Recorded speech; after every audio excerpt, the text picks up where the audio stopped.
And good evening, everyone, and welcome to another episode of JMU Sound Off. I am Jonathan McNamara, as always, coming to you from Richmond, Virginia. We're going to talk all about last night's loss for JMU against Marshall in a double overtime thriller in front of a very energetic crowd in Harrisonburg, Virginia. The loss dropping JMU in the regular season finale to 8-4 on the season. We're going to break down everything that happened last night and look forward to our possible bowl appearance that we'll find out next Sunday night. We're also going to have a discussion about Diggin Dukes, which is coming up this week, an important campaign that will help all of our sports at James Madison University. We're going to welcome Alex Marinelli from the Duke Club, as well as Cliff Wood, to talk about how you can support both the JMU Duke Club as well as the Montpelier Collective. This is an important segment because, again, your support and your investment make a big deal in the impact of all of our sports on campus. So we want to get that message out before that campaign goes live this week.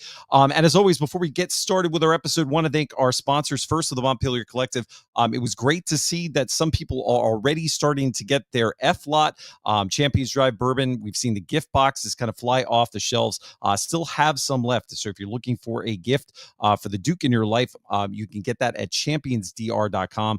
Again, every one of your purchases goes to support those student athletes, arming our coaches with the resources they need. And we'll talk about that when Cliff comes on as well. I want to thank our friends from Where's Woody, also a great place to get holiday gifts this season.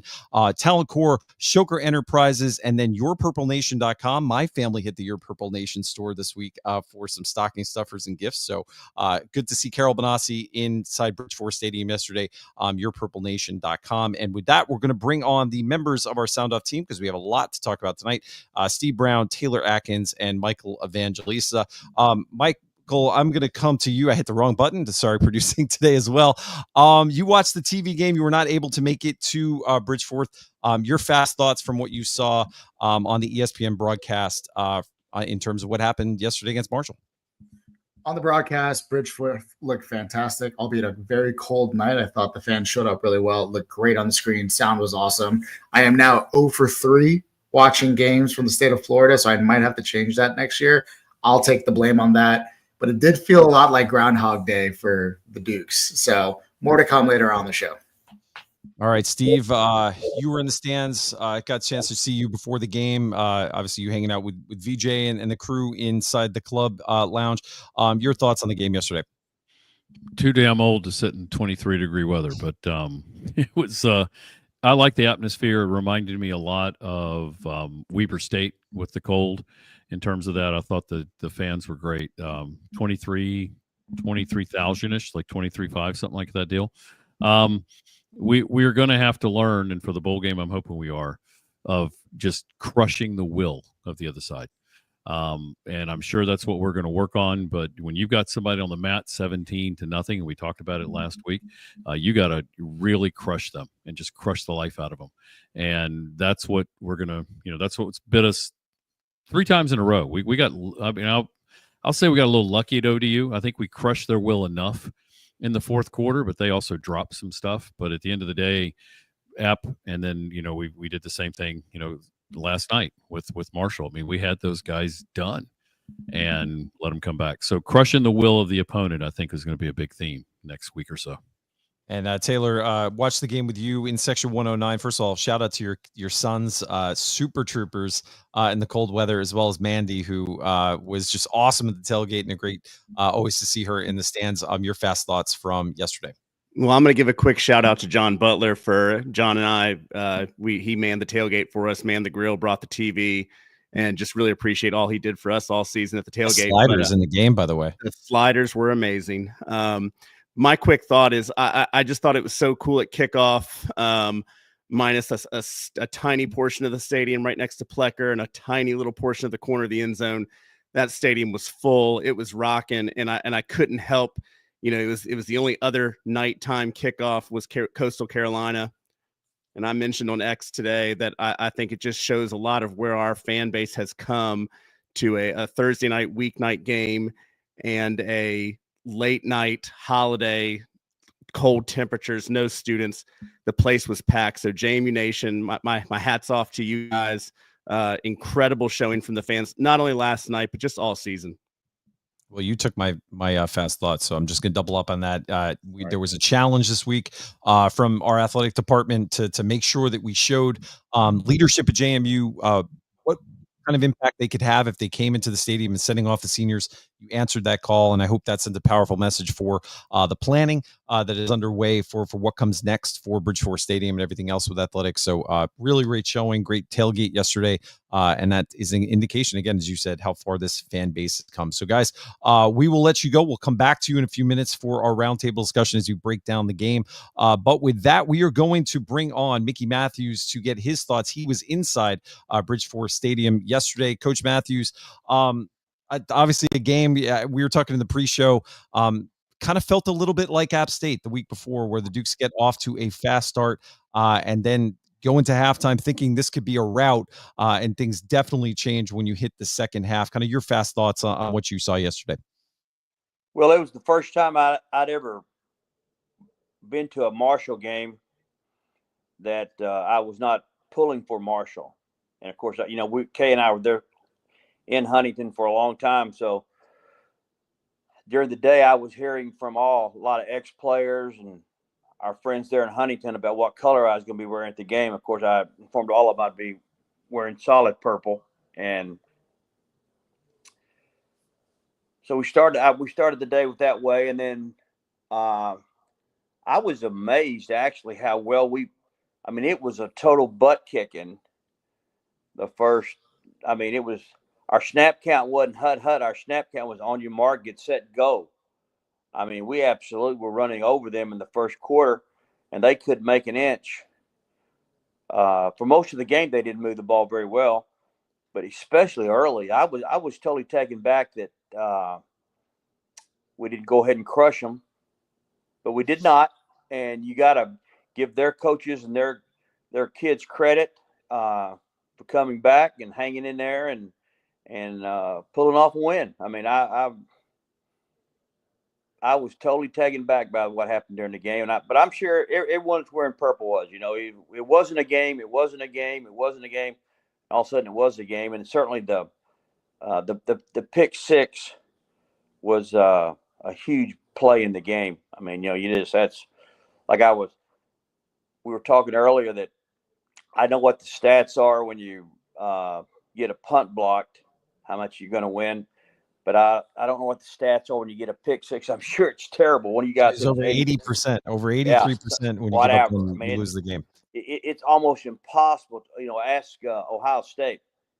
You're not going to win any games throwing pick sixes. That easily where you just walk in with the ball. So that's what happened. I really during the third quarter we didn't throw it. We didn't hardly. We threw a little hitch. I think we threw 2 passes in the second quarter. Yeah, 53 rushing attempts for the game for over 244 yards. And that was a question I was going to ask you because I listened to Coach Chessie in his post-game press conference. They asked him, was your thought process going into the game to really lean heavily on the run game? And he actually said no. They thought they were going to have to throw the ball a lot more to be able to compete against Marshall's defense. They thought they were going to have to move Alonza more to deal with the pass rush of Marshall. But the game kind of dictated what they were able to do, and they saw that they were able to kind of push around the Marshall defensive line. What did you see from the running game in the first half and the difference from the second half? Was it purely just a situation where JMU couldn't take advantage of what Marshall was giving them in the second half? Because they definitely kind of keyed on stopping the run more in the second half, and it just didn't seem like we could take advantage of it through the air. Well, the inside zone was once again our bread and butter there, and we ran the quarterback kept the ball in the option a couple of times early. I'm not sure how many times we ran there. It wasn't as many times that I'd like for us to run, but that's just my background, and what kind of quarterback we have. I wish we'd run more option. But I just, I don't know if I noticed that much difference. We didn't convert a lot in the second half. But we still ran the ball. 4 for 13 total on third downs in the game. And the third quarter was just every time I looked up, it was 2nd and 3. It's 2nd and 3, and it was 2nd and 3, and And that's you're going to win games when it's 2nd and 3. So we were having a lot of success on first down, but we just didn't quite get it done. There's no doubt. We had the counter got on their sideline there in the 4th quarter. We were playing really good we played good defense the whole game, but the counter got out on us on their sideline over there for about a 35-yard gain, and really. But once again, you got to give their kids credit, and coaches. They did a good job, and we just didn't get it done. There's no excuses, and we just didn't get it done there in the 4th quarter when we had a chance. Mickey, I was going to ask you, obviously the punting challenges kind of reared their head again yesterday. Special teams, an area that had been a bright spot at points in the season, but the Dukes did lose a couple of key contributors on special teams, Tyler Purdy, Jacob Dobbs, who were very big leadership players in terms of their role, as well as kind of the signal callers, so to say, on the special teams unit. What did you see yesterday from our punt team? Because it did seem to be a challenge for us to block at times as we went throughout the second half yesterday, and that caused us to have some field position challenges as we went through the 3rd quarter and into the 4th. I don't remember any. I thought when I was out Wednesday, the guys they work extra on punt protection, which they needed to. Obviously after the last 2 weeks, and they were fixing the problem, and I thought Marshall, even early in the ball game, I thought they did a good job returning kickoffs, returning punts against us for field position, and that's all I call that the hidden yardage during a game. Is when you get good returns, and I thought Marshall did a good job. I thought in fact, at the half, the best part of Marshall's team was their special teams. They did a nice job, but it was very good on kickoffs. Yeah, they did a nice job with special teams last night. I mean, except for the field goal there at the end of the game. So Mickey, now take us in. You lose a game like that, double overtime at home. Obviously, now the chatter that happens after every big loss in the fan base. But there's still more football to play for this team, and this goes into now a big week with recruiting and the portal and everything that now opens up when you hit Monday. Take us in what it's probably like for that coaching staff, because you've got to keep your players focused on what comes next with a bowl game, and the importance of that, of ending the season on a high note. But obviously, this staff is also turning its attention to next season and restocking the cabinet, so to say, to make sure that they have the roster needed to get back to where not only fans want this program to be, but where this coaching staff wants this program to be, which is at the top of the Sunbelt standings. Well, the first thing I think we all need to remember, the JMU Nation, is we had a good year. We had a really good year, and we finished 8-4. Everybody wants to be 12-0, but that's not going to happen. We won some tight games. We were very fortunate. North Carolina didn't show up that day. They had 6 turnovers, and that they gave us that game. So don't everybody's that we're better than North Carolina, because we're not. We never stopped them during the game. So but we had a great year. When you consider the nucleus of our football teams at the University of Indiana, when Bob showed up, and where he and his guys have gone since January the 1st, I think you need to give them a big gold star. We easily. I said over the summer when people asked me, I thought, what if we win 6 games this year at JMU, we'll be lucky. Because can I ask you to expand upon that? Because that's something that I've really found myself thinking a lot about in the last 24 hours is, if you look at the success that Indiana has had this season, it's being led by guys like Aiden Fisher, Carpenter, those DNA players who are recruited to JMU, were kind of core elements to this team.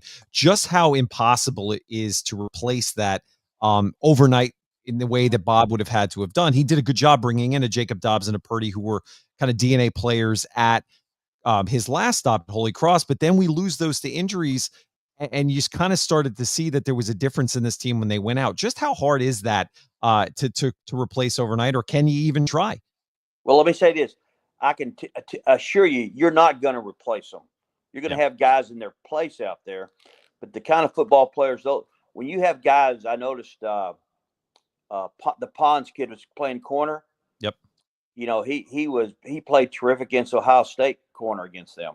And Eliza Surratt, obviously, too. Yeah, and I'm just using that successful receiving game that an Indiana receiver's ever had yesterday. On So a big Yeah. day all around for JMU players So, in Bloomington.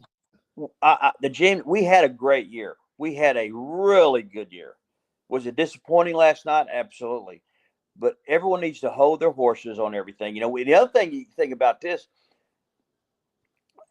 is, you know, the biggest decision you make right now in major college football is your transfer quarterback. Ask Ohio State. They took the wrong one. You know, the one that they got playing for them right now is not good enough to win. And they could have had anyone they wanted in the nation. And we took a kid from the University of Washington, Bob, when those guys, and I don't know if he's hurt. I don't know if he got beat out. You know, I really don't know. And if I did know, I wouldn't tell y'all, but because I wouldn't say. But I really don't know where that is. So they've had to develop this kid, Alonzo, and they've done a terrific job with him. You know, he's not a great thrower. No one's arguing that. But he's competed very hard, and he's made a lot of good plays, and they've done a great job with him. You know, and when you take a transfer quarterback and he doesn't come in and play, that really is going to hurt your program. You know, you go, and JMU's not by themselves. You know, I know a good example, and once again, I'm going off on a tangent here, but 2 years ago, you talk about Marshall, and Marshall took a kid from Texas Tech who they thought was the second coming, and by the 7th game of the year, he couldn't even make the team. He wasn't even traveling with them. And we took the kid, I believe it was from Colorado State. Is that right? I don't remember his name. Oh, yeah. Yeah. Yeah. He had a great year. You know, that was a terrific transfer. So anymore, you know, we didn't have success at our transfer quarterback. So therefore, you know, you've got to give our coaching staff a gold star. You know, we didn't, you know, put the white flag up that we didn't have a quarterback. We won 8 games with who we had. And I think and to look at this statistically, to finish the season, Alonzo with 26 touchdown passes to 4 interceptions and threw over 2,500 yards through the air. So yeah, as a redshirt sophomore, they did a great job with him. There's no doubt about it. You know, give him a gold star, and that just, you know, we overcame that as a staff this year. That's huge. And you know, we got our best defensive player hurt at midseason. You know, I talked about it on the field Wednesday, and he wants to play, just not ready. He's hurt. You know, he's injured. And so I think, you know, we need to put our fangs back in our head, all the JMU faithful. We had a great year. It was hard leaving that stadium last night and turning off the television because of the loss.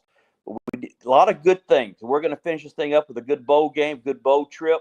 Kids are going to have fun.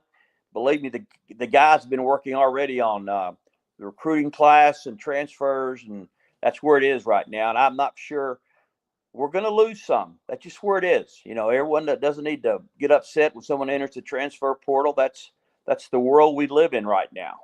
And when you develop a good player now, you're going to lose them. You know, that's us. That's Appalachian, Marshall. You're going to lose guys. But we were absolutely paralyzed by the group who went to Indiana. And once again, I'm not, you know, Signetti's a friend of mine, and Kurt did that because his loyalties to Indiana right now. Yeah. You know, that he should be. They're paying him to win games. And Mickey, I was going to ask you one last question because I think it's helpful because you've had a chance, obviously, to coach at JMU, and you actually coached at Coastal Carolina and know this league.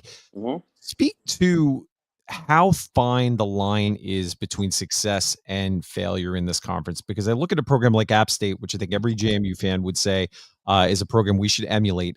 And 2 of the last 3 seasons, they've won 6 games or less. So to broaden it out from JMU, just speak to how one bounce here, one bounce there really can be the difference between a conference championship season and a season where you're on the outside looking in, even potentially out of a bowl game, as we've seen some other programs who have had some storied success in the past see this season.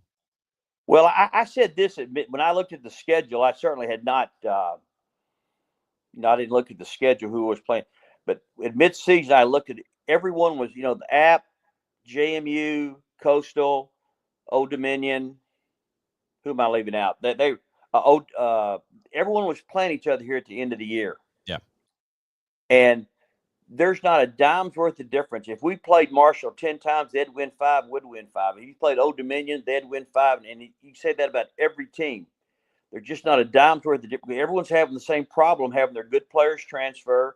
You're having to work hard to get a transfer in that you don't know enough about to make a great decision on. You're trying to, and just all the, that's where it is right now. All the teams are about the same, over here. Those are what makes the games fun. Oh, shoot. These games are going to be close now. It's a great league. It's a very competitive league. There's a ton of good coaches. They're working very hard. People, have good budgets to pay their coaches and do the necessary recruiting and getting transfers. You're not going to separate yourself. You may think you are, but you're not. Those people are working as hard as you are, and you're going to have to, and our staff has done a good job. I've watched, once again, I went to practice Wednesday. Those guys were coaching hard Wednesday. They were coaching their butt off, and all the things you'd think. And during the game, we're doing a lot of good things. I don't, people ask me, you can imagine how many times I'm asked, what do you think? What do you think? And I said, our guys do a good job coaching during the game. Those games are tight. Overtime games, I've said for 20 years, are nothing but luck. I've won my share of, I've lost my share. And also when you look at the broader landscape of college football, there were a whole lot of games yesterday that went maybe not the way that people thought. Obviously, you see Ohio State, Michigan, you see the Syracuse Miami game, Georgia Tech, lots of crazy outcomes. And to me, I kind of look at it that's a symptom of so much movement in college football is leading to more parity, and it's leading to what I was going to say. Parity is here. A backup kid at the University of Georgia is not staying. He's transferring, and he's going to play against the University of Georgia, whoever it is. Parity is here. You look at the college football playoff right now. There's not a dime's worth of difference in the Oregon and whoever's number 15 not even going to make the tournament.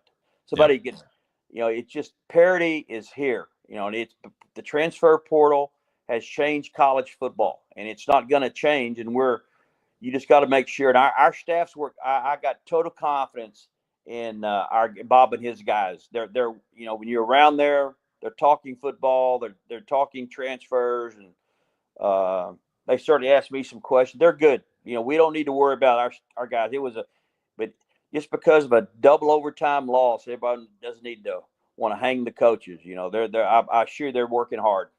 Here. Well, Mickey, as always, we truly appreciate your perspective, and it was great seeing you inside Bridgeforth last night. And as always, there's no doubt that as sad as everybody is as a fan today, the coaches and players in that building are 10 times probably what everyone's feeling who's not inside that building. So, as always, your perspective on what it's like to be in the kind of in the room where it happens is greatly appreciated. It's tough, believe me. You have no idea how hard it is on those guys. I mean, it absolutely. I see Bob in his press conference after the game, and that's the hardest thing you do as a coach is to walk in there after a loss, because you're hurting so bad. You just left those kids, and they're so down, and they're your best friends, and you got to walk in there and talk to the press. Well, Mickey, can I? I said I was going to ask you one last question, but I think it's important. You brought up something that I wanted to touch on at a different point in the show, but since you brought it up, I will. There was some kind of people reacting to something that Bob said in his press conference yesterday, and I won't get you to touch on that, but I will ask you just how many times maybe you went into a post-game press conference after a tough loss, and was there a time where you might have said something maybe in not the most artful way or the way that you would have said it 24 or 48 hours later, and just how difficult it is in that moment to be concise and to get your message across in a way that's not just filled with emotion, because you can see as a fan, fans are certainly firing off tweets that if 8 to 12 hours later they probably wouldn't say, but that goes for coaches as well. Sometimes what you say in the minute after a loss is not how you'd phrase it the next day, and maybe show some grace when evaluating what's said in that moment. Well, the first thing is you just those players are your best friends. I mean, you just live with those coaches guys. Too. When they're hurting, you're hurting. Yeah. And it crushes you. And you walk into that media room, and it's very difficult to keep your poise. And I certainly have said some things about a game, and I've even called the opposing coach on Monday or Tuesday. And of course, they're laughing on the phone. And I've had coaches call me on Monday or Tuesday. Mickey, I didn't mean to say that. I go, no, it's not, because it's so hard when you walk in there. But you're very guarded sometimes because you realize that, that everyone's listening to you, and, it's the mob deal that they want to hang somebody, that they want to know, well, how come so-and-so fumbled? You want to say, well, we practice it every day in practice. We try to fumble 5 times and throw 5 interceptions in practice. It's kind of a stupid question that they ask you, but it's very difficult. It's a good question. That's the hardest thing you do, is to go in there after a loss. And anytime I took a player in there, I always told our SID, they get 2 questions and get them out of here, because they are so low that they do not need to be put in that situation 10 minutes after the game. That's when you go in there. But it's a hard deal. Lord, I tell you what, I'll say this: the toughest locker room I walked in 40 years was the one at Appalachian. That year we fumbled on the 2. I had 70 kids crying. I had 15 coaches, the managers and trainers, everyone in the room's crying. And it's still vivid on my mind. It's the toughest locker room I ever walked into. Well, Mickey, as always, thank you for sharing some of your time on a Sunday. And we know you'll be with us as we analyze what comes next for the bowl game, and then when we do our wrap-up show. So thank you, as always, for your perspective. Love it. Go Dukes. Thanks, Mickey. We'll talk soon.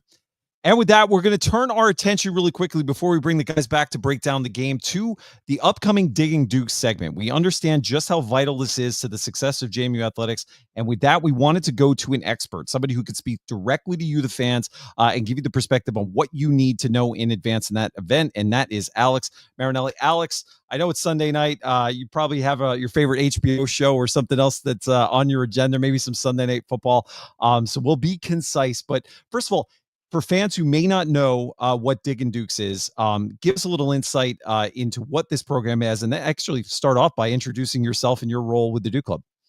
Sure, Jonathan. So first and foremost, my man, I got to compliment and share some gratitude with you all, yourself specifically, and obviously the rest of the Sound Off team. You guys do an unbelievable job. And to kind of stem into my background a little bit, I've only been on the job here with the Duke Club for 4 months now, and you guys are my go-to for all things JMU as I've kind of gotten onto the team here and learning all the ins and outs. You guys have been fantastic in your insight, and obviously we're grateful for everything that you guys do to support JMU athletics. In the same regard, I got to say it's been an awesome year in the Duke Club, certainly in the months before my arrival and in the months since. The JMU community and all of our Duke Club members have showed up in a big way, just like you're talking about there in the intro. And it's been a great year, and we are truly grateful for everything that the Duke Club members and, again, the JMU community does to provide everything that happens around JMU athletics. So we'll start there. Yeah. Secondly, to talk to your point about Diggin Dukes here. So a really important day and a really big day for the success that really each of our 18 varsity sports experienced throughout the year, and the success of a few of our additional programs as well. And so this is the day that we look to the JMU community to support their specific programs and, what makes them love JMU, quite frankly. And realistically, again, we've got 18 varsity sports that compete at a really, really high level. And this day really provides the opportunity to compete for championships within these specific sport programs, but then also provides an outstanding experience, right? So this is a day that at a lot of other schools, it's a day to promote participation and, provide a minimum level of experience at other institutions. At JMU, it's a day to provide outstanding experiences and, again, championship level athletics. In the same regard, go ahead, John. Well, I was going to say, Alex, one thing that we've talked a lot about in the last year for JMU is the everything school mantra. It's every program on campus has an opportunity to compete for championships, and the Duke Club is directly tied to that being able to happen, whether it's the investments that are made in facilities, being able to outfit these staffs and these players with the most latest technology and be able to send them to trips and have the resources they need. How does Diggin Dukes fit into that in expanding your capacity as an athletics department to make those investments? Because again, none of this happens in a vacuum. You're competing against every other program in the Sun Belt and those other programs on the national level that our teams are trying to compete with when they enter the NCAA tournament. And this day is big for being able to make those decisions and letting Matt Rohn and his staff have the resources they need as well.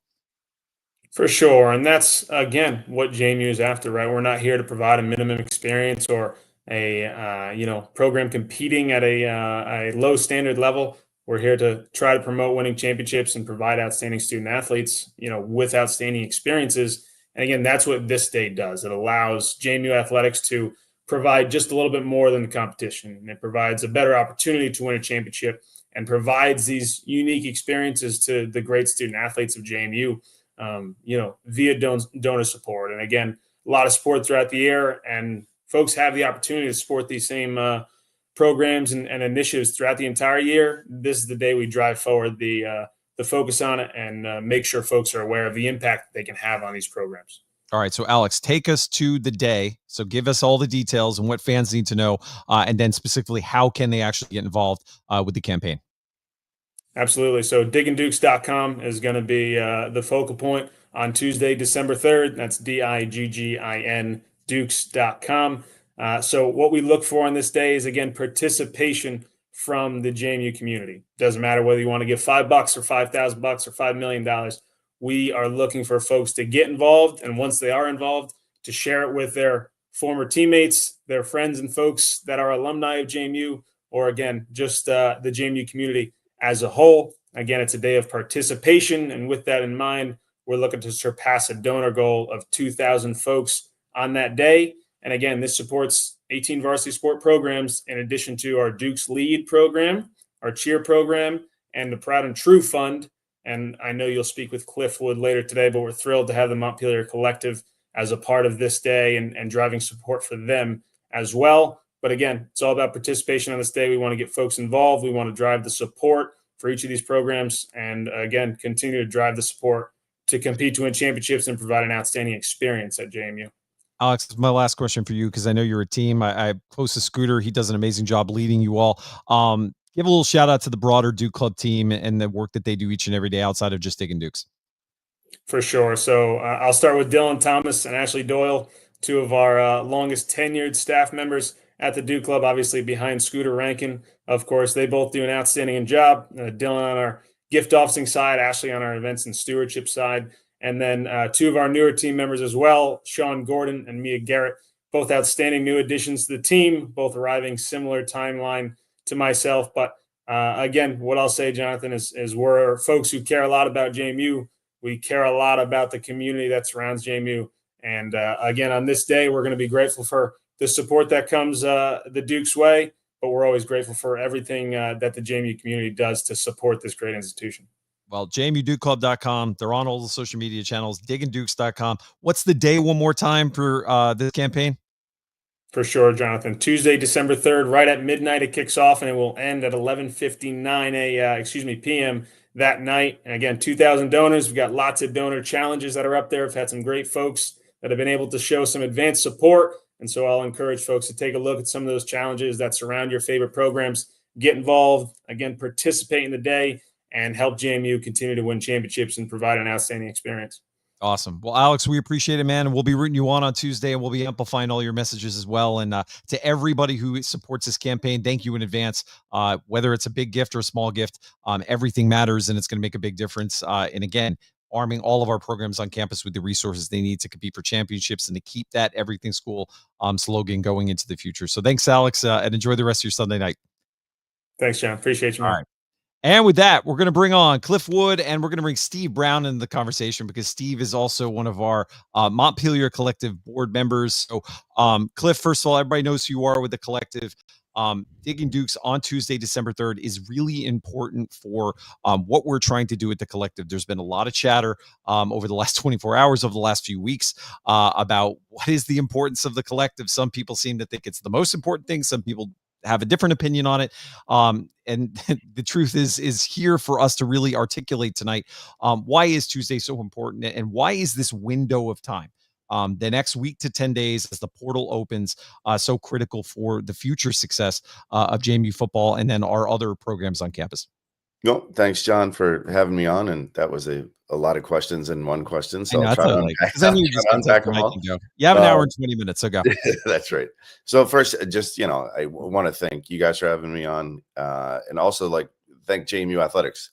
They've really leaned into NIL here especially since Matt Rowan got here. And I think, the Honors One program was a really good step in the right direction. We're certainly a pillar of that. And letting, and Scooter and the team, and Scooter and Alex and the Duke Club team, letting us participate in Digging Dukes is exciting. I mean, it's an exciting day. We've had Giving Day before, but, the funds would always go to Proud and True. I think it's really cool that we're actually supporting each of the varsity programs as well as the other funds that Alex mentioned. And it's nice to see our current student athletes and our former student athletes get involved with challenge gifts, and they each want to beat each other's sport. I think baseball did an amazing job last year, so I'm sure they're going to want to keep that title this year. And for us to be a part of it, I will tell people that if you do give to Montpelier Collective during Diggin Dukes, and you go to diggindukes.com, you will be taken to our donation page. So don't get freaked out. It is a third-party site. We are not part of the university. We are a fund that's in Diggin Dukes, but you will go through their site and you'll end up on our donation page. And as Alex said, the more people that participate, the better. The timing, as you mentioned, John, is big for us. The football portal opens on Monday. It stays open until I think it's like 2 days after the national championship game. Yeah. And, like 4 years ago, you didn't have to worry about this stuff. You'd be preparing for, we'd be in the playoffs, but, FBS teams would be preparing for either a conference championship or their bowl game. And right now you're going to have to recruit your own players to stay. You're working on retention, and you're also going to have to do some shopping in the portal to kind of round out your roster. So it's a big day. And, I thought Mickey really did a nice job explaining why this is so hard, why it's so important. And he's right. We are going to lose people. And we'll probably lose somebody that we didn't expect to lose, just because that is the nature of what we college football and college athletics is right now. So how do we keep these guys? So obviously you can't keep everybody, but at the end of the day, we need money. And I know there's some people out there that don't want to hear that, but this is the landscape we're in. You were in this landscape before, fans. You just didn't hear a ton about it because the Duke Club did the collecting of the money and the money got spent, but now we're in a different deal. So, what do we need people to do and when do we need them to do it? I guess it's immediate, or we need them to do it on Digging Dukes Day, or we need Digging Dukes and then some. What do we need? Look, Digging Dukes Day is a great, it's National Giving Day, so it's a great day to raise awareness and things like that. But we fundraise every day, right? So it's a big fundraising day. But that's December 3rd, December 4th. I'll be fundraising then the 5th. So we constantly need it. We try to be. I understand, and I'm on social media. I see people do not like being asked for money. I get it. But that's Alex's job. That's Scooter's job. That's my job with the collective. And we need to raise a lot of money. I know, John, you mentioned, what Bob said. Bob, it's on Bob's mind. It starts Monday. It's actually probably already started, because anybody's going in the portal, they're already talking to compliance about going in the portal already. They can't enter their name in until Monday. So, it's on his mind. Yeah, the loss, that hurt. But you got to move on. And the next big thing he has, the next big thing the three of us have, is making sure we can do everything we can to retain that. And as Steve said, first of all, the most important thing is our coaches and our administration and the facilities we have. That's going to help keep some of our folks. But money is going to have to too. And you may not like that. But as Mickey said, if you're the backup quarterback and Georgia's not going to stay. And look, if somebody on our team didn't get the playing time they felt like they deserved, they might leave. Some of that's money, some of that's playing time, some of it's a combination of both. So all we can do is play with the rules that are in front of us. And, we're trying to raise as much money as we can. Well, Cliff, what I wanted to ask about that point is obviously we're focused on it. And as you said, people don't like to necessarily be asked for money, because we've asked a lot. And we've raised this issue. He's gone throughout this entire season. This is not just our collective. You're seeing it at Arizona State. We put some stuff out on social media. Their coach wearing a collective shirt during his post-game press conference. We're seeing others across the country. You talk to other collectives. You see what's out there, because this is an issue. Talk to that aspect of how this is what every coach in every conference in FBS is focused on, because it can be, yes, what they do on the field matters, what their coaching decisions matter, but this is the key to the talent that you need to compete both in conference and on the national level. Yeah, 100%. And, I think if you go even broader, like the House settlement and all the rules that change with the House settlement. So, that includes NIL, that includes different roster sizes. That's going to include how many people you can keep on your team. But look what Stanford just did with Andrew Luck, making him the general manager of football. People would have laughed if you had said 2 years ago, I envision having a former NFL quarterback as our general manager that all of football reports to. But if you don't change and continue to change with the way this is changing, you won't keep up. So yeah, it's schools as big as Alabama, Georgia, Florida, Texas. It's schools like us. Look at how many different starting quarterbacks the Sun Belt had this year. Yeah. And Mickey talked about it. And sometimes you're going to hit home runs with your transfers. He mentioned Todd Centejo was an unbelievable transfer, and sometimes you're not. But we have to make, JMU as attractive as possible in this ever-changing landscape, and that's going to include more than NIL long-term. With oncoming like revenue share and things like that. JMU is going to have to figure out how to participate in that. But for our pillar of Honors One, I'll go back to our stuff. We're a nonprofit. We're a 501c3. You get a tax deduction. We're here at the end of the year. So, if you need to make a tax deduction, I would beg you to make it with us. If you have any questions, anybody you see on the screen, we'll answer them. You can read. I answer all the Montpelier Collective emails. So if you have a question about that, you can certainly reach out. But yeah, it's right now it's about roster management, and we're doing what we can to help. Are we the most important factor? No, of course not. Coach Chesney and his staff is, but we are a very important part of it, and making sure that we can retain these kids and get some other players. If you can, just mention to folks what the house settlement is. I know we're all familiar with it, but just so that people know, it's a lawsuit that's out there that was brought several years ago. It's in the process of either being settled or has been settled. I think it's been settled and it's being worked out. So just so folks, what that is, I don't want people to not know, but I'll let Cliff talk a little bit more about that. You're the lawyer. You're the lawyer. I know, but better than I can. Yeah, I know, but it's good to hear from you and not a lawyer. Yeah, it is a settlement, and it affects a lot of different things. NIL being one of them. Now a lot of the stuff the NCAA started changing when they knew they were going to leave or lose. So being able to have unlimited transfers, right? Changing roster sizes is included in there. The fact that you can have revenue share, and I think the way that they calculated, almost like a salary cap for revenue shares, they took the Power Four, they took their average revenue number, and they took 7% of that, and that's what the potential once it's done. It should be done probably in April. It's going to be around 22 million. Does that mean that's what we're going to do? Of course not. We don't. I think our total revenue number was in the 20 millions. So, but you can imagine a school like Ohio State, who has one of the highest revenues in Power Four in the country. 22 million to them is nothing. So it will cause the haves to be a little bit more ahead than the have-nots, but it's just another avenue that we have to compete in. Matt and his team, Stephen Laporta, they have to understand all those rules. How do we participate in that? To what degree do we participate in that? We need to continue to have top-notch facilities. So, people are always banging on our door about a new football stadium. You're going to have to figure out how to pay for that. And you can not like being asked for money, but who is going to pay for all this? I do the best I can with the collective, and so do these guys, of not going to the same people and asking for money. We're trying to find alternative revenue streams that we can use. But look, it's a competitive business out there, and those things don't just fall in your lap. So for right now, we're going to have to, ask people to do it. As John is holding a bottle of Champions Drive, that is an alternative revenue stream. But, that's more of a marketing and a brand awareness thing for the collective. The distillery gives us a donation after every run is finished. Those donations we get back to the charity are great, but they're not paying the bills. But it is another thing that we're doing to try to drive money without constantly banging you guys and asking for money. So you need big donations, or will you take small donations? What do we need? It's just like what Alex said. We'll take any donation.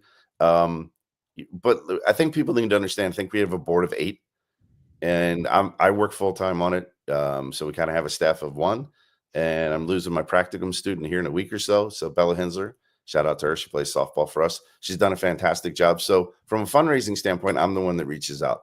I cannot get to everybody. So I had somebody say, well, I was wondering when you were going to call me. I'm like, please don't wait. If you have questions or you want to give, give. We'll talk about it, and yeah, I'll call you and ask you for more, maybe. But we're kind of doing this with a real small staff, and doing our best that we can to kind of hang on and continue to increase what we're able to give, not just to football, but I mean that's what we're talking about today because the portal's open, but all of our sports. So if you have a sport that you're interested in, just like in Diggin Dukes, you can go to our website, you can drop down to that sport and give directly NIL money to that sport. So you'll take $100 from 25,000 people. Yep, or I'll take 25,000 from 25,000 people to make it easier. But yeah, but the point you're still on the hook for 1.3 million. 1.3 on the million. last podcast. Yeah, he'll call you tomorrow about that. Yeah, I can't wait for that check, Steve. Thank you. Well, I see you enough, so I don't know you. You don't have to call me. You know where I live, so I'm sure you'll be over here. But it's not going to be 1.3. But I'll be giving something. So I just wanted to make the point that if you can give something, I know it's, we're not looking for everybody to give thousands of dollars, but if you can give something to the collective, we get thousands of people to do it, it'll boost. If you look at what Clemson did back in the day, and they were doing it back before there was any type of a collective where they were raising money. We just need to raise the money. I know people don't want to hear it, but if you like what you're seeing on the field, 8-4 is good. We can do better than 8-4, but we got to have the talent to do it. And to do that, we got to retain who we've got. We got to go out in the portal and get some more folks. So, that's what we've really got to push. And I know a lot of people don't want to hear it. I'm tired of giving. I don't know why I have to give. You can complain about it all day, but that's the world we're living in. If you want to compete with Boise and Tulane and, all those types of teams, it takes revenue to do it. So, thank you for all you do for us. Full time. Jonathan and I are part time on doing it, but we could use staff. So if people want to volunteer, please volunteer and write a check. We'll take both. But I'll turn it back over to Jonathan.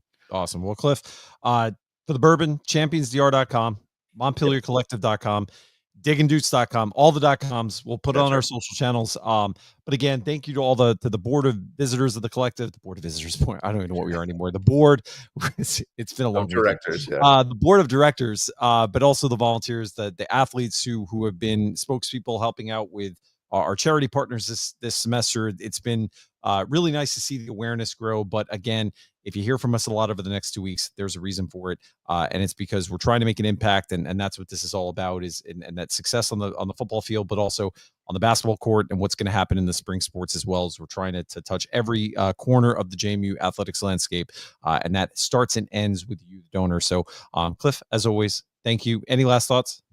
Yeah, and we're every time I come on, I just ask for money. I do want to thank everybody that has donated in the past, because we started from scratch, and if it wasn't for the people that donated that first year, and then we built on it the second year, and we're kind of rolling into our third season and doing this, a lot of collectives are gone, and we have grown, and we're fairly healthy for a G5 school, and I really appreciate that support. And if you've bought bourbon from us, or if you've done some of the raffles for us, thank you for that. And and thank you for what you're going to continue to do to maintain and grow what we're doing in all these sports. So I just want to make sure that show some gratitude, as well as ask you for your money. Well, thanks, Cliff, again, and well said. And we appreciate, again, everyone who continues to even amplify our messages. A retweet matters, a reshare on your Instagram story. All it's connected to the puzzle of raising money and supporting the athletes. And so whatever you can do to help, you're making a big impact. And we'll continue to say thank you as many times as we can. And with that, Cliff, enjoy the rest of your Sunday night. All right. Thanks, guys. All right. Awesome. And with that, we're going to bring in Michael and Taylor to our discussion to break down all that happened yesterday. Guys, a long conversation on some important topics before we get to you. So I'm going to turn the floor over as quickly as possible to other people to talk. To anybody who wants to take it, Michael, I know we've had a lot of text messages going around and a lot of conversations about what happened yesterday and what impact that has both in the short term and the long term. An 8-4 season, not what we're used to in Harrisonburg. Especially, with the FCS success that we've had and the success of last season, kind of where's your head at as we go into now our bowl prep? Yeah, so 2 points there. I think Coach Matthews said it really well, right? Like this team went through a tremendous amount of turnover, and we get it. Coach Chesney came in, year 2 of the NIL collective, year 2 of the portal era, the DNA of the team going to Bloomington, et cetera. So we understand that. So I think from an 8-4 perspective, super proud, right, of this coaching staff. But when it all comes down to it with this Marshall game, when you look at the stats, once again, outgaining an opponent 382 to 261, out rushing opponent 244 to 141, outpossessing an opponent 35 to 24 minutes. It feels like App State. It feels like ULM, right? Going ahead 17 to 0 and finding something, giving the other program a glimpse of hope. And I think, and correct me if I'm wrong, I remember that punt formation where I think one of the players lined up incorrectly. We pumped the ball. They fumble it. We get the ball in the 20, right? Opportunity. And we had to repunt it because of the illegal formation. And I believe they came down and scored, or maybe it was the possession after. I just remember I was like, oh no. It was 17 to 0 at the time, or I think 17 to 3. I remember, oh no. Is this it? Is this that window of opportunity that Marshall's going to believe in themselves versus us like completely shutting them out? And I felt that a little bit when we didn't go 21-0 versus 17-0 when we settled for the field goal. Also, shout out to Noah Raleigh, like amazing kicker. He's a player I think like NIL-wise we have to think about, right? Like he's got, I think, a year left. But then I also think of like what Cliff said, right? Like we always talk about NIL from a perspective of getting the best players here, but also maintaining what we have. Let's be completely honest. Steve, you mentioned Tulane, you mentioned those types of schools. We have to compete with Marshall. We have to compete with ODU. We have to compete with App State. We have to compete with the Arkansas states, right? Like, how do we get better than that? And that's also maintaining. And I think that's the big part about NIL, particularly now, because it's not just the portal opening on Monday for fans. National Signing Day is on the 4th. That's Wednesday. So not only are we wrapping up the season, re-recruiting our team, looking at finalizing portal priorities, right, in terms of depth charts, et cetera, and also signing high school players. That's all happening right now, which is crazy to think about from a G5 perspective. And then obviously to the game yesterday, a lot of conversations about what went wrong, whether some people are saying play calling, some people are pointing to just a lack of a killer instinct in that. I'm just either Ed, anyone who wants to take it. Bob was clear to say that he didn't see any trends in any of these games. It was unique circumstances in every one of these outcomes that led to the final result. But just curious what you're seeing, if you are seeing trends or what you saw yesterday that might be concerning from a trajectory perspective in terms of what it has been this season of not being able to put teams away and not put ourselves in position to where we all think that we could have been is a much better outcome than 8-4 based on the talent on the field.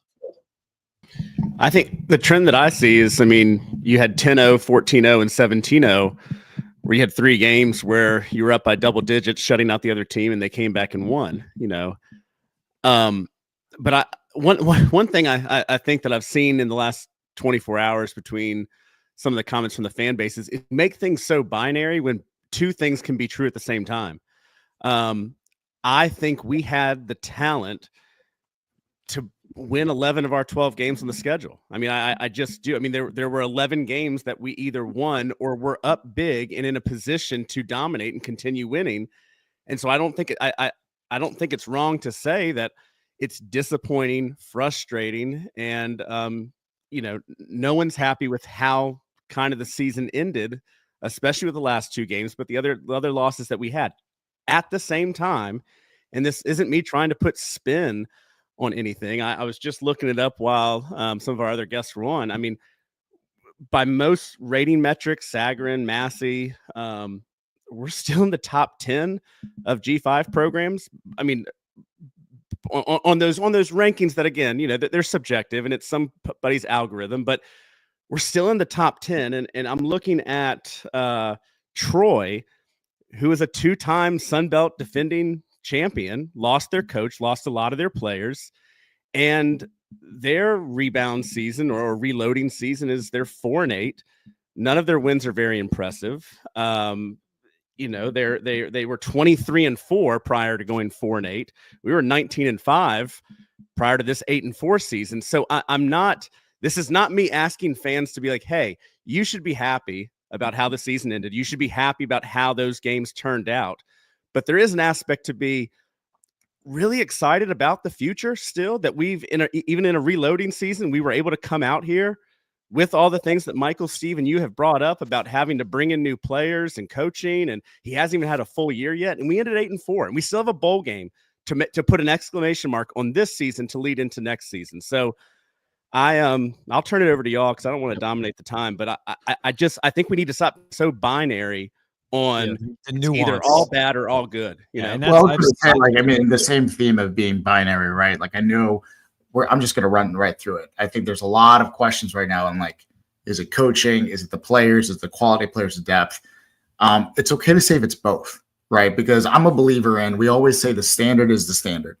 In my opinion, James Madison, what the standard is we did not shoot ourselves in the foot, right? We execute appropriately. Is it up to the coaches, right, to continue to drill and make sure people are not committing false starts, are lining up correctly?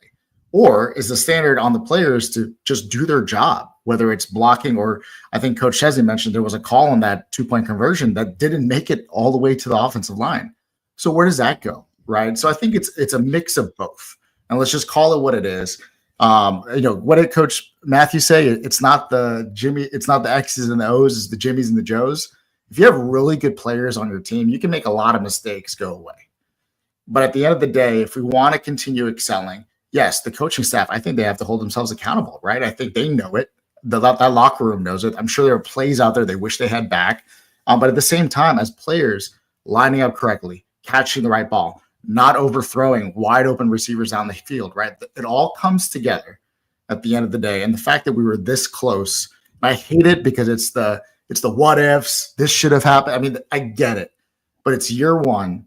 And instead of like putting coaches in dorms and trying to figure out how to put a roster together, we are starting on December 1st. And I know for sure the director of personnel has a huge board of players that they're looking at and identifying in the portal. We already offered the Kennesaw State guy today, but in the last 45 minutes, I think 20 to 30 players already went into the portal from other programs, right? From Texas Tech to FIUs. It's happening as we speak, and it's going to be a crazy next few days. But part of what you got to think of though is how the culture had to get laid down, how the foundation had to get laid down, and what we don't think about, and what we're always, it's like building a home. You know, we got the home framed, we got the windows in, the walls are up. Chesney and his crew and his team and his family and everybody did all that with not a whole lot of supplies. And I even, they got the house up, before we move the furniture in and finish the floors, it's going to take some time. And everybody wants to be watching cable television in their new home. We're not there yet. And the fact that we got the heat on and the air conditioning on this year is phenomenal. Now, I'm not going to say I'm happy with it. I'm not. To Taylor's point, I think there's ones in here we should have won. I looked at another stat that we didn't even talked about, and this is the nerd in me. You know how many coin tosses we won? I think won 2. 3. And they were in the worst team, in 3 of the 4 worst teams we played. We won the Charlotte coin toss. We won the the Southern Miss coin toss and the Georgia State coin toss. That's it. And so for the rest of them, we lost. So for the middle 8, we're not getting the ball in the third quarter. Yeah. And so it takes a different, so when you think about it from the coaching staff standpoint, it takes a different frame. Now, of course, they've got a plan for it because you're not going to win the toss every time. I was hoping to win it half the time. But if you think, if you're thinking you're getting the ball back, you're not. So the way that you're now having to manage the game in the second quarter is you're trying to score, once or twice in the 4 minutes to go in the second quarter, hoping to get a stop like we did at ODU. I think like we did at App. I think we stopped people in the first series. When we lost those tosses. I don't think many teams scored on the first play or the first series coming out. But then something happens to us. And I don't know what it is. Yesterday's third quarter. The other 2 weeks, it was the second quarter. But for some reason, something doesn't click with us to be able to then put that killer instinct in place. ULM, we had we had the fumble return. We would have probably won that game if we didn't, but who knows? ODU, who knows? We end up winning that game, but that was closer than it should. Yeah, block punt. App State, we had them on the ground. I mean, those guys were done, and we let them back up. So, we're working on it, and it's just going to take time. If people will be patient, which I think our folks will. But at the end of the day, to Michael's point, we're building everything into this roster.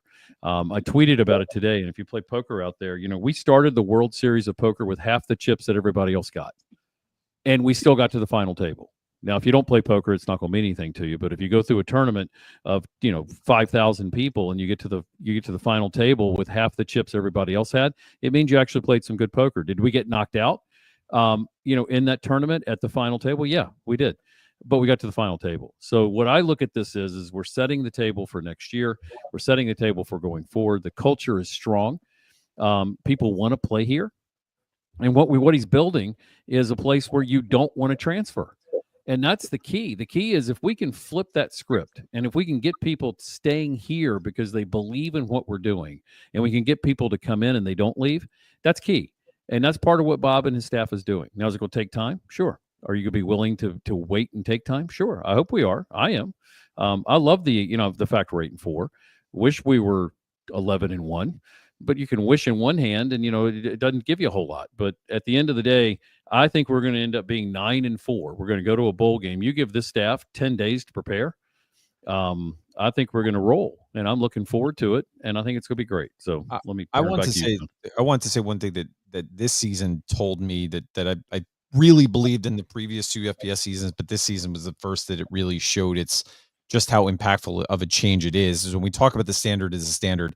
Many of those seasons, let's be candid, were against FCS competitions where we were the highest resource program. And when you make a mistake against Rhode Island or you make a mistake against the last couple of times we played them at Richmond, you can get away with it because of the talent difference on the field. What I saw this season, especially in games against Marshall and App State, is when you make a mistake against the programs in this league, they're going to make you pay. And I bring that up for 2 reasons. One, it highlights what I think many fans are saying online in the last 24 hours is all the more reason for you not to beat yourself and to make sure that you're not, taking unnecessary penalties or shooting yourself in the foot with those kind of unforced errors, because every game is going to have the mistakes that just happen in the course of sports. But also it shows you that at the end of the day, why we are happy with the Sun Belt. And I keep coming back to this point, and people seem to not like when I say it online, but I'm okay with saying it because I really believe it's true. You don't get to just say the Sun Belt is a great league when you're trying to use that as a talking point to say JMU belongs in the greatest bowl or JMU belongs in a college football playoff appearance because you say how great the league is. And then when you lose a game, say, well, the league is, we should have no business losing any of these games. It's crap. We're terrible. Like, these are good programs. Marshall had more success than we had at the FCS level. Georgia Southern had more success than we had as a program at the FCS level. App State had more success. Let's try to get down the line. Like, this is a league full of storied and proud programs that are resourced, that have big fan bases. Shout out to Marshall, by the way. Shout out to the Thundercast guys who came yesterday. Not only did our fans show up on a holiday weekend, people made the drive from Huntington to support this team on a holiday weekend. And there was a lot of green in that stadium yesterday. And I think that's great because it made for a better atmosphere. So I'm just asking that we be consistent when we define what the Sun Belt is. And that's going to lead to heroic, great wins that we're going to celebrate. And it's going to lead to games like yesterday where you go, damn, like we had it, but damn, the other team came out and played. Marshall could have went into halftime, especially with the rumors about their future of their head coach. And they could have just mailed it in and said, hey, let's send Charlie off to Southern Miss early and plan for the bowl. But they didn't. Well, and to your point, though, I just looked this up to confirm it. The Sun Belt was the only G5 conference with a winning record out of conference. Yep. I mean, so that shows you just the quality of these teams. And when you look at our conference record compared to some of these other G5 schools where it has that one team that's undefeated, that one team with one loss, I mean, we just beat the heck out of each other every week. Yeah. And so to your point, that's the Sun Belt. Yeah, but this is no different than FCS. Look back at FCS. Every game we're playing now is a playoff game every week. Yeah. And if you go back and look at what we did in FCS, we ran through the regular season because it didn't matter. The regular season was stupid at FCS from like 20, whatever it was. It didn't really matter to us. But after 2014, you start looking at our playoff record. It's not great. We win the game. We win some games at home. But when we get to the one that matters, which was NDSU, we lost. Or Sam Houston lost it. Signetti lost it. Yeah. We went to Sam Houston and lost, which we had no business losing. You go to the big games, the bowl game. So we had, there's 3 FCS games in there that everybody's going to say we should have won. We were the better team. Well, we didn't win. And now we're playing in a league. This is what we wanted to do. We're playing in a league now it's an FCS playoff game basically every week. if you look back 10 years ago, we made a decision as a university to create a group that started dumping money into football, the Alpha Dogs. And that happened with Everett Withers. And it took some time for that to start to click. And yeah, it's a bunch of private money that's earmarked for football. But it's a lot of money that goes into football. And you see what the change was over time. It took 3 years for that to really click. It started to click, but that was 10 years ago. We're kind of in that again now with NIL. We're in it now to where we've got to put enough money into the war chest to make it work. As much as people don't want to hear it. That's the game we're playing until it gets changed, if it ever gets changed. So if we're willing to do that, we have a proven track record of how it works. We have the blueprint. So if we're able to do that, we're able to get people in here, and we got the coaching staff that knows how to develop them. If you didn't have the right coaching staff in place that could develop, bringing in 30, 40 guys, hopefully we don't have to bring that many in. But if we do, I'm confident we got the guys in place that can develop that group, get their culture instilled in them, and they'll have enough guys that are still here with the program to make sure it goes forward. So that's why I'm excited about where we're sitting. I want to say add one point to that, though, real quick, is that I continue to see parallels to what's happening on the football field, what's also happening on the basketball court. Last year, we have an unprecedented year of success for JMU basketball. We win 30-plus wins, go into the NCAA tournament, and now we lose most of our roster, and you're seeing Preston Spradlin, who is a highly touted young coach who's had success at previous stops, who's now having to gel this roster against out-of-conference competition, and it is very hard to do on the fly. So it's these things are all happening in multiple sports. It's happening in multiple programs. You're seeing, crazy outcomes. Syracuse winning last. This is just what's happening in college athletics now, and we have to have that broader context. Also knowing that in every previous season before this, coaches made mistakes. We saw how many people were on social media last year after the UVA game?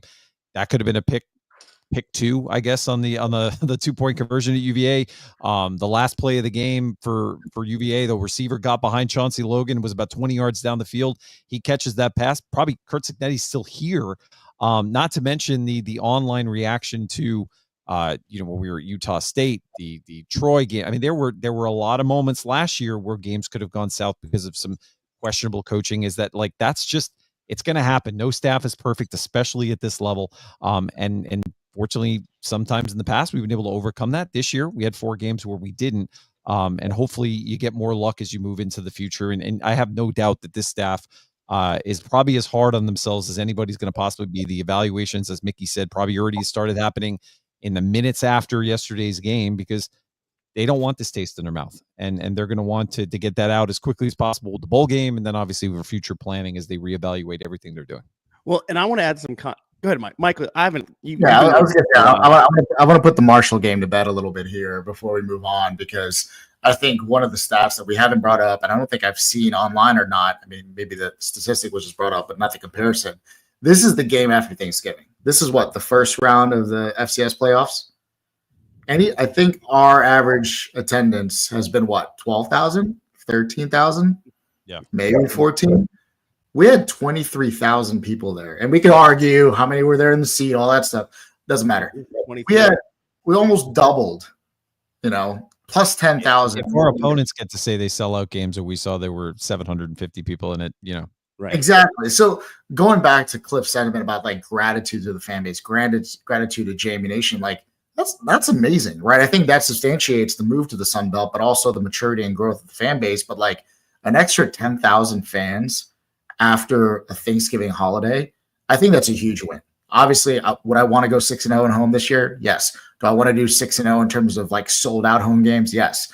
But to almost to completely blow out historical averages from this game, which would have been the first round of the playoffs, which is a huge game, which probably meant more than this game was, an 8-3 out of the Eastern Conference race or Eastern Division race. I think that's something we could really be proud of as well. So I really wanted to drop that point before we put Marshall away, because it's huge. 10,000 fans coming off this App State game that eliminated our chance for a championship appearance. I mean, that's a big deal. That's huge. And I think it's kind of fallen upon deaf ears, or we're just not looking at it because of obviously what happened. We don't want to lose in double overtime. But I think that's a huge maturation and growth. And I'm sure Matt Roan, Stephen Laporta, all of those people are looking at that and going, okay, what do we need to have now in terms of bridge forth? What does that next level or next stage look like? Well, and this is the context I wanted to put to that point, to John's. And I want to make sure people are hearing what I'm saying when I say, oh, but Troy, oh, but we're top 10 G5. I'm not trying to make acceptable or for people to be okay with how the season ended, because so many other, I'm not trying to compare us to other programs.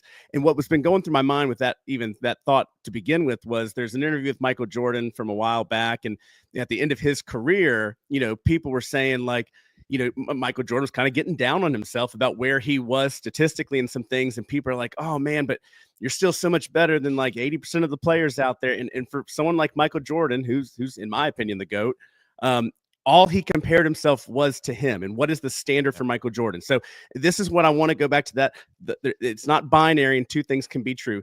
The standard for what JMU football can achieve, I don't think we hit that this year. And I think the entire coaching staff would say we missed that bar, and they would be the first to admit it.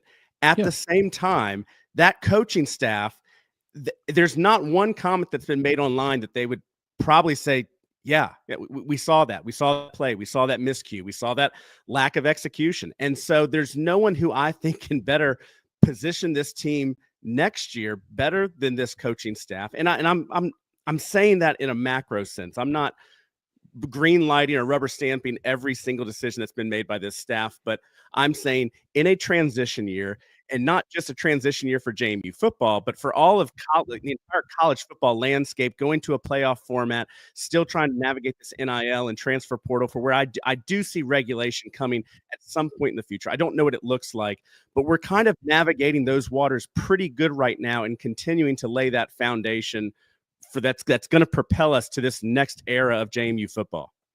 I mean, he fixed an airplane that was already flying, and that's hard to do without crashing it. And the way he was able to put it together with his staff and the hours they put in, this staff worked more hours than anybody I've seen, and I've been around football a long time. And they put in an ungodly number of hours. Their family sacrificed, to have, the coach, Coach Chesney, his family, where they were living in the beginning, his dad's here, the amount of time and effort that went into putting this together, the players too. I'm not saying it's, if I'm leaving somebody out, I'm not doing it on purpose. But the fact that we got to 8 wins, and again, I'm with Taylor, I'm not justifying that. I would have liked to have won more. We could have won more. We made some mistakes that we probably shouldn't have made. But if you look at kind of where we've got people in the positions they're in, again, I'm not making an excuse. We had a lot of guys get hurt. We've got a lot of guys that are playing hurt. And, they're playing fine. But, if you got the guys that go out, you take a Dobbs out when he's playing beside Trent Hendricks, and no disrespect to anybody else that's playing linebacker. So I hope nobody takes it that way. But when you're used to playing with your guy and then he's gone, and you've got to kind of replace him with somebody else who's fine. I mean, he's good. Torres is great. So please don't take it like this. You lose some chemistry. Trent and Dobbs were working together. It's like me and my doubles partner. If my doubles partner gets hurt and they put somebody else in to play with me that's normally playing the 2 line, and I play the 1 line, you're now giving me a guy that plays the 2 line who's just fine. He's coming in out now going to play the first line with me. I don't have this much chemistry with him. Even though I practiced with him, I've been in a lot of clinics with him, I don't have the same chemistry I have with the guy that I know how he's going to play. Same thing here. And we lost some key elements during the year. Now, everybody's will say, well, so did we, and blah, blah, blah. Well, not when you're rebuilding the team. And so when you're rebuilding the team and you lose one of those guys, it hurts. Now, does it mean we can't, measure through? Sure, we did. And we did just fine, but that's going to mean you're going to go 2-2 in October and 2-2 in November. You just are. And people don't like to hear it. Well, we got to go undefeated. Well, I said it, 5 weeks ago, we need to go undefeated in November. Well, of course, that's what I'm going to say. What do you think I'm going to say? We're going to go 2-2 in November? No. But when I looked at the schedule and I saw, and everybody did, the gauntlet of ODU, App, and now Marshall at home, you had to look at that and think, God, if we can go 3-0, great. That's hard to do. So we got to have some realism. I hope some of our fans kind of get off of this whole, gee, we're the whole thing's falling apart and this guy's bad and this guy's bad. Relax a little bit. Enjoy what you have. You hear the sports blog guys, which are good friends of ours, but you hear them say it a lot. Enjoy the ride. This has been a wonderful 3-year ride. I mean, look where we know the first 2 years was we were kings of the East. Yeah, okay, fine. We lost 3 in the row during being kings of the East when Todd was hurt, and other teams were falling off. But look at what you did in 3 years. We've done a great thing in 3 years, and we're building on it. Everybody, a lot of the other folks aren't, and we're in a really good trajectory if we don't shoot ourselves in the foot and our fan base doesn't go crazy. I think it's a minority group of people, so it's not a majority group. But start thinking about, what you want next year to be. And you got to do it now. You got to start thinking, because now you can't take time off anymore. So, well, and remember, to end that point though about what happens next year. Next year we get App State at home. You get ODU at home. You get Georgia Southern at home. So talk about your revenge games at home. You get Washington State comes to town. You get Louisville. So, if you want something to look forward to in addition to the bowl game, you probably have the best. I don't even know if it's arguable. The best schedule that's ever happened in JMU football history is next season. By far. So if you need motivation to whether you think this is the best coaching staff we've ever had, the worst coaching staff, or somewhere in between, selfishly motivate yourself to do what you can to support this program so that next season could be a hell of a lot of fun inside Bridgeford Stadium, because it's a season for the ages. And in this crazy landscape of, will Power 4 conferences allow teams to travel to Group of 5? You don't know what's going to happen after. I mean, all these things are changing so fast that you don't know if you're going to get another schedule like what happens next year. It's not guaranteed. So that's my motivation outside of just want to help the programs. Man, I want to win a lot of games inside Bridgeford Stadium, because next year's going to be a whole hell of a lot of fun. And that's how I can kind of pivot in my mind, at least, to thinking about what happens next with this program. Is we have a big incentive to make season a tremendous success, because we're going to go through another gauntlet of fun games, and this and probably obviously our Western opponents next season could be more challenging than we had this year as well. So there's a lot of things that happen. You got Louisiana next year. That's the only one we hadn't played. So whether it's home or away, we've got Louisiana on the schedule. Mike's done a great job at Louisiana, and has really built that team back after bunch of their folks took off to Florida. But look how many years it took him to get Louisiana back. Took him 2. So if you look at, they were nothing over the last couple of years, and he's built them back. So, he's done a nice job, and even with their QB out, and we got them on the road or at home. So I don't care where we play them, but I bet you it's going to be at home, and I bet you it's in September. I have a feeling, just got a weird feeling. Again, I have no knowledge at all, so don't people quote me that Steve knows something. I don't know anything. But we got an open date or 2 in September, and it would not surprise me if they threw one of those West teams in, because that's how we started, I think, last time in 2022. They did that to us. So looking forward to it. I think the only way to make next year's schedule better would be if we didn't have to go to Lynchburg. I think that would be the only thing. If we had that game at home, that would have been a lot of fun. But yes, like the Washington State at home, plus all the revenge games at home, I think next year is going to be a lot of fun. And those tickets should sell out very quickly. Hey, don't give 2 shits about what's in Lynchburg. We're going to come to Lynchburg and kick the living shit out of you people. So I hope you show up. I'm bringing my bourbon, and you're not going to stop me from drinking. I'm going to drink all over your damn campus. So I got to be honest with you. I didn't think about the ticket situation for next year. I mean, you thought it was hard to get inside Bridgeford Stadium this year. My God. Yeah, exactly. I mean, there is not look at the home schedule. There's not going to be a game there. You're like, okay, well, I mean, my God. Join the Duke Club. All the more reasons. Your donation at Diggin Dukes, your priority points make a big difference now. So, all right, guys. Well, we said we were going to go less than an hour, or an hour and 18. Anyone have a fast thought that they want to add to the discussion before we head out? Taylor. I do. I've been saving this because this is what I wanted to end with was for those that weren't paying attention, Wisconsin lost their last game of the season. They went 5-7. They were one of the 3 remaining teams that in 22 years had not had a losing season. So it is down to JMU and Boise State. That's FCS. That's FBS. That's Alabama, Ohio State, North Dakota State, Montana, Georgia, Florida, you name it. There are 2 schools in 22 years that have not had a losing season. That's across 5 different coaches. That's across 2 different divisions of Division I football. That's across 3 conferences. I mean, I think when you are out there, if you're Coach Chesney, Signetti, Houston, Withers, Mickey Matthews, you're going into a recruit's home and saying, look, I can't guarantee that I'll be here at the end of 4 or 5 years of your career. I can't guarantee anything. I can tell you, though, that you're coming to a program that has a culture, has an administration, has a fan base that has invested in this team and provided the resources and the foundation for this to be 22 years. There is a winning culture that exists in Harrisonburg, Virginia, that doesn't exist anywhere else in the country except for Boise, Idaho. And I think that's one of the biggest things, that when you're talking about selling this program and all the what ifs that can happen in the 4 or 5 years that a player is going to be at JMU, there is no better bet than to come to Harrisonburg, Virginia and play at JMU. Clip it. Anybody else? Steve, Michael, any final thoughts? I mean, that's, we need Boise on the schedule, and I know Matt Transer is working hard to get people on the schedule. Love to get those guys. At the end of the day, this is the time for you to be excited about JMU football. I really want, to make sure that we don't miss, coming out and losing 2 games in a row. I get it. It stings. It sucked last night. Trust me, it sucks more for the team than it does for us. But don't miss on what happened this year. This was a huge rebuilding year.